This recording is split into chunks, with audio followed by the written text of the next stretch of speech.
Hello and welcome to the Daily Comic and Collectible, episode 607.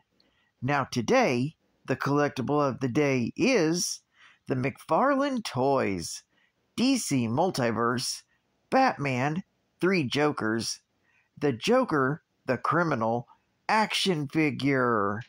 Once a small-time crook, the Joker fell into a vat of chemicals that turned his skin white, his hair green, and his lips red, like a crazed clown. His crimes always involved pranks and jokes, ending with twisted punchlines that are only funny to the Joker. He may look like he's clowning around, but this guy is bad news for Batman and Gotham City. In a stunning turn of events, Batman has learned that there are in fact 3 versions of the Joker, operating in Gotham City. This one, known as the Criminal, is the most methodical of the trio, and wants the Joker to be seen as more than just an agent of chaos. So, he crafts a diabolical plan involving Joe Chill, the man who killed Bruce Wayne's parents, to destroy the Dark Knight once and for all. This version of the Joker is incredibly detailed and stands 7 inches in scale. The figure of the Joker is based directly off the DC Multiverse. Designed with ultra articulation, with 22 moving parts for a full range of posing and display ability. This version of the Joker is based off his look in Batman, the 3 Jokers comic series. The accessories include the Criminal Joker, his walking cane, and base for standing.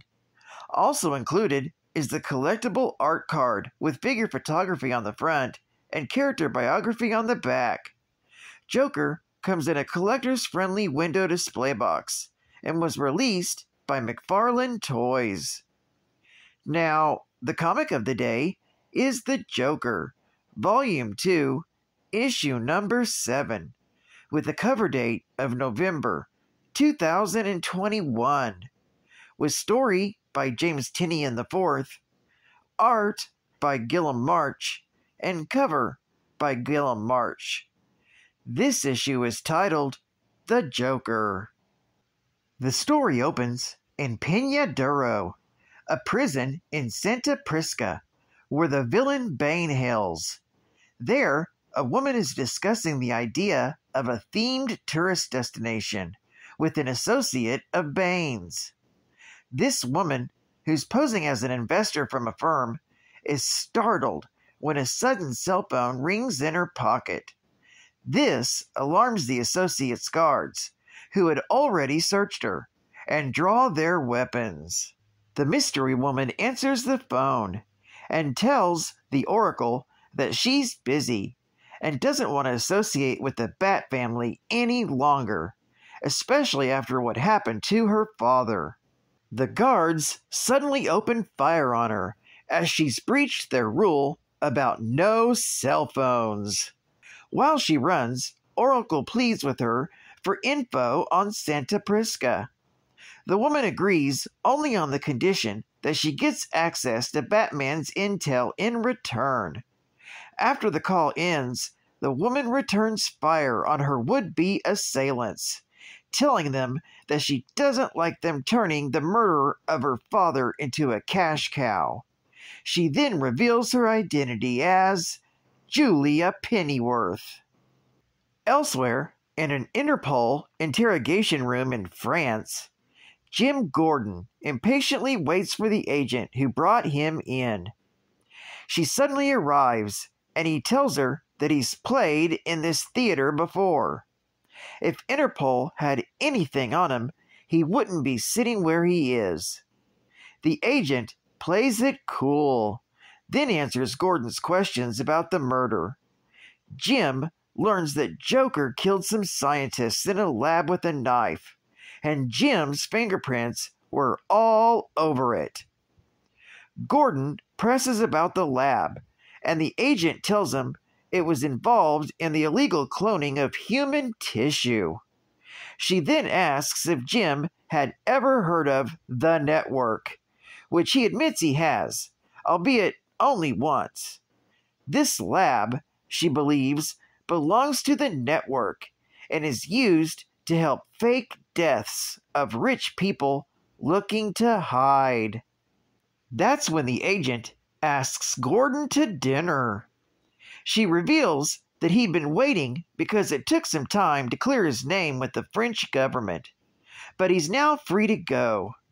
She also introduces herself as Chief Detective Isabella Hallows. Later at the clock tower, Stephanie Brown checks on Oracle. Oracle gives an update on the monitoring of her father, as well as reaching out to Julia Pennyworth. Steph notices on the monitor that Cressida is all dressed up and looking directly at the camera. That's when both of them realize something bad is about to happen. A Talon attacks Batgirl and Oracle. The two try to fight the Talon, and in the maelstrom, they're both saved by Cassandra Cain. Together, all three manage to injure the Talon, who then flees the scene. After the fight, Oracle notes that the Talon felt pain, which suggests that there's something strange about this whole ordeal. She also sees that Cressida is gone in the monitors, surmising that the attack was just a distraction, so Cressida could escape surveillance. Meanwhile, back in Paris, Gordon and Chief Detective Hallows enjoy a meal together. They banter and flirt back and forth, displaying mutual admiration and respect for each other. Gordon surmises that Hallows wants something, guessing that it's information on the network, which Joker might accidentally reveal in his international ventures. Hallows offers her resources to Gordon in exchange for information on the network, noting that the only condition is that no one can know that the two are operating together. Gordon points out that that might be a problem. Just then, Bane's daughter appears behind Chief Detective Hallows. To be continued in The Joker, issue number 8. Geek Fact: James Worthington, Jim Gordon, was the commissioner of the Gotham City Police Department before being replaced by Harvey Bullock for a brief period, and is an ally to Batman. He is the father of Barbara Gordon and James Gordon Jr., and he's the ex-husband of Barbara Eileen. He eventually retired, taking a role as a private investigator. James Gordon's first appearance was in Detective Comics, Volume 1, issue number 27, from May of 1939. Bonus Geek Fact: Julia Pennyworth is the daughter of Bruce Wayne's butler, Alfred Pennyworth. She joined the Batman family as a mission control with the code name Penny 2. While in Hong Kong, Batman crossed paths with Julia when she was working for the Special Reconnaissance Regiment, attempting to take down the city's crime boss, who was connected to Carmine Falcone. After this crime boss impaled Julia through the torso, Batman patched her up and brought her to Gotham City to be with her father Alfred. But once she awoke, she was eager to leave as soon as she could, despite her wounds. Julia, already harboring anger towards Alfred due to abandonment issues, was disgusted to learn that her father seemed to be nothing more than a servant to a spoiled billionaire. However, after Alfred was attacked by Hush and infected with a fear toxin, Julia discovered the Batcave and took on her father's role to coordinate the Batman family's efforts. After the death of her father, Julia cut ties with the Batman family over their inability to save Alfred and traveled to Santa Prisca in order to learn more about Bane's organization. Advertising ad facts. Get ready for Harley and Ivy on the road trip of the century.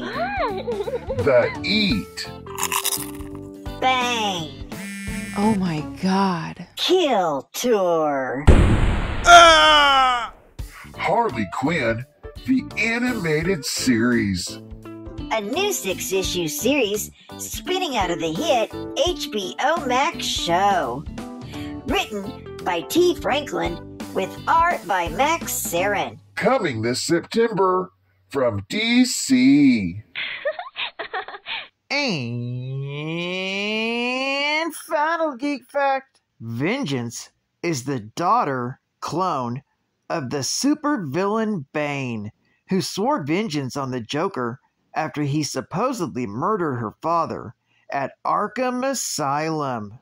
Grown and raised in a secret Santa Priscan lab, the woman known as Vengeance is the partial clone of the late supervillain Bane. Deployed over the years to deal with Santa Prisca's enemies, Vengeance was unaware of her true origins, which allowed for her continued cooperation. It wasn't until after the alleged death of her presumed father, when she was unleashed to hunt down the man responsible, the Joker, that the truth was revealed. Discovering that she wasn't his natural-born daughter, instead that she was a clone, caused her to go rogue, attempting to forge her own path. Just like her father, Vengeance's use of the super steroid venom allows her to temporarily enhance her physical functions to near superhuman levels. Particularly her strength, stamina, and endurance are significantly enhanced. Vengeance needs to re-inject venom at 12-hour intervals to retain these abilities, or she will revert back to her weakened state. Well, I'd like to thank you for joining me for another Daily Comic Game Collectible, and I hope to see you again Thursday. This is Cat Fan Comics Man, and I'll catch you on the flip. Over and out.